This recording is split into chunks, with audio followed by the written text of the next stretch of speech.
কাৰোবাৰ বিষয়ে একো নজনাকৈ, একো নুবুজাকৈ মন্তব্য দিয়া মানুহবোৰক কিবা এটা ভাল নালাগে। হয়তো বেছিভাগ মানুহ এনেকুৱাই। ভাবি চাবচোন, কোনোবাই ক'ৰবাত কাৰোবাৰ প্ৰশংসা কৰি আছে।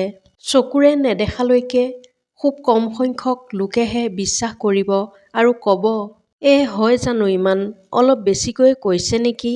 কিন্তু আপুনি প্ৰশংসাৰ সলনি কাৰোবাৰ কথা বেয়াকৈ কওকচোন, আপুনি দেখিব অচিনাকিজনেও বিশ্বাস কৰি লৈছে।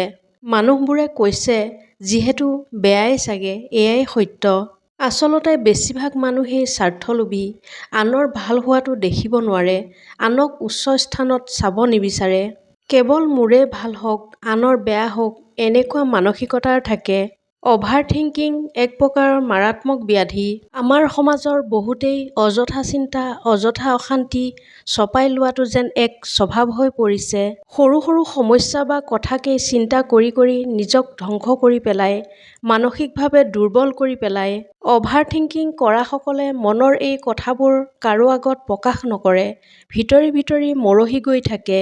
এনে সমস্যাৰ পৰা মুক্ত হ'বলৈ হ'লে নিজৰ মনটোক শক্তিশালী কৰি তুলিব লাগিব, নিজক ভাল ভাল কামত ব্যস্ত ৰাখিব লাগিব। কথাবোৰক পৰাপক্ষত সহজকৈ ল'বলৈ শিকিব লাগিব। ভাল ঠাই ফুৰা, ভাল বন্ধুৰ লগত সময় পাৰ কৰাৰ দৰে কামবোৰ বেছিকৈ কৰিব লাগিব।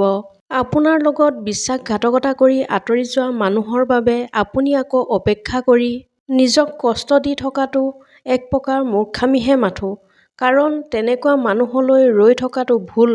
তেনে লোক আপোনাৰ জীৱনলৈ আকৌ ঘূৰি আহিলেও কিন্তু কোনো স্বাৰ্থতহে আহিব।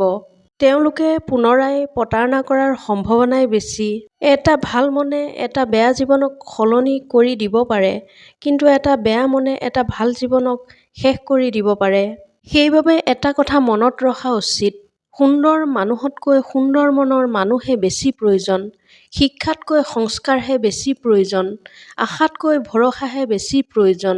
সহানুভূতিতকৈ ক্ষমাৰহে বেছি প্ৰয়োজন। এটা কথা মনত ৰাখিব, যেতিয়া ভয় শংকা শেষ হৈ যাব, তেতিয়াৰ পৰাহে আপোনাৰ মাজত থকা সমতাক আপুনি চিনি পাবলৈ সক্ষম হ'ব। মনৰ ভয় নিঃশেষ হৈ যোৱাৰ পাছতহে আপুনি জানিব পাৰিব যে আপোনাৰ মাজত এনে কিছুমান সমতা আছে, যাক ভয় শংকা নামৰ অনুভৱবোৰে বান্ধি ৰাখিছিল। জানি থ'ব, আপুনি সকলো কৰিব পাৰে, মাথো ভয় শংকা দ্বিধা আৰু অহেতুক অসফলতাৰ ভয়ে সেয়া আপোনাক ক'ৰবাত বাধা দিয়ে। মনত ভয় থকালৈকে আপুনি হাত ভৰি বন্ধা এজন বন্দীৰ দৰে।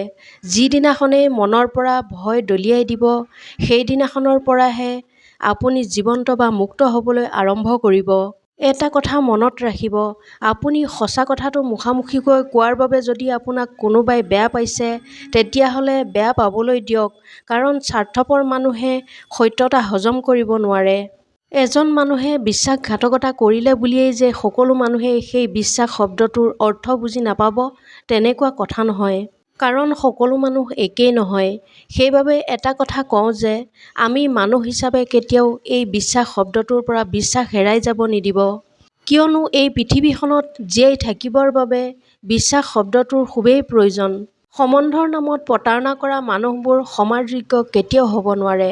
আনক প্ৰতাৰণা কৰা মানুহেও সেইখিনিৰ সন্মুখীন হওক। যিখিনি উপলব্ধি কৰিলে যাতে অনুভৱ হয় যে কাৰোবাৰ আৱেগৰ লগত বিশ্বাসঘাতকতা কৰিলে কিমান কষ্ট, কিমান যন্ত্ৰণা, কিমান অশান্তিত জীৱন চলিব লগা হয়।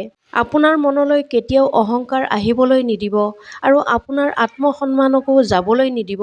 কাৰণ অহংকাৰে আপোনাক ওপৰলৈ উঠিবলৈ নিদিয়ে আৰু আত্মসন্মানেও আপোনাক তলত পৰিবলৈ নিদিয়ে।